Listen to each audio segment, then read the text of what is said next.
नाही, हे प्रतीक आहे त्या सिंदूरचं जे पुसलं गेलं पाकिस्तानच्या अतिरेक्यांकडनं। हे प्रतीक आहे त्या सिंदूरचं ज्याच्या नावावर मोहीम चालवली गेली, पाकिस्तानच्या विरोधामध्ये युद्ध छेडलं गेलं।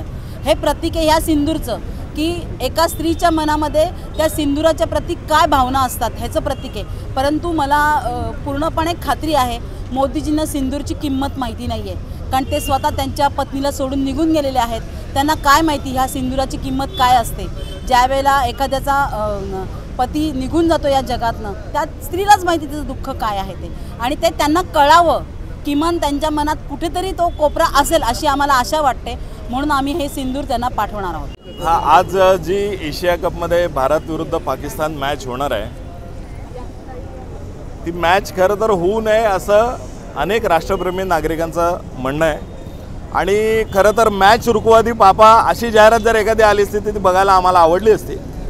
परंतु एका ठिकाणी ऑपरेशन सिंदूरसारखं चालू करायचं, पहलगाममध्ये जे आमचे बांधव डोंबिवलीतले 3 आणि महाराष्ट्रातले 6 बांधव जे मृत्युमुखी पडले, त्यांच्या ज्या पत्नी आहेत त्यांचं कुंकू पुसलं गेलं।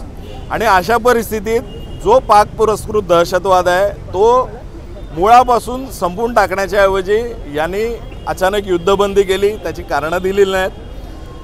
त्या माता भगिनींचं जे कुंकू पुसलं गेलं त्याचं उत्तर अजूनपर्यंत त्यांच्याकडून आलेलं नाही। आणि अशा परिस्थितीत भारत पाकिस्तान सामना हा का खेळवला जातोय? पाकिस्तान हा भारताच्या स्वातंत्र्यापासून जर दहशतवादाला खतपाणी घालतोय हे सगळ्यांना माहिती आहे। आणि दरवेळेला तुम्ही पाकिस्तानला त्यांच्या भाषेत उत्तर देऊ वगैरे वगैरे सगळ्या वल्गना करता, तर त्याच्यापेक्षा जर भारत पाकिस्तान जी आजची मॅच आहे ती खेळू नका असे आदेश दिले असते तर मोदींचा आदेश कोण टाळणार नव्हतं। पण त्या ज्या भगिनी त्यांचं कुंकू पुसलं गेलं त्याचा सन्मान राखण्याकरता आज जसं मोदीजींनी मध्ये एक अभियान काढलं होतं की घर घर सिंदूर भेजो, तो घर घर सिंदूर भेजो पेक्षा आता जर पाकिस्तान मॅच थांबवली असती तर ते बरं झालं असतं। आणि त्याच अनुषंगाने आज ओरिजिनल शिवसेनेच्या सगळ्या ज्या महिला कार्यकर्त्या आहेत, पुरुष कार्यकर्ते, त्यांच्यामार्फत आज मोदीजींना सिंदूर भेजो म्हणून त्यांना त्यांच्या वचनाची आठवण करून द्यायचा जो आजचा प्रयत्न आहे, जी निदर्शन आहेत, त्याला महाराष्ट्र नवनिर्माण सेना साथ देते। आणि एक राष्ट्रप्रेमी या नागरिकाने भारत पाकिस्तान सामन्याला जो खेळू नये अशी मोदीजींनी खरं तर सूचना द्यायला पाहिजे होत्या, त्या दिल्या नाहीत, त्याबद्दल त्यांचा निषेध करते।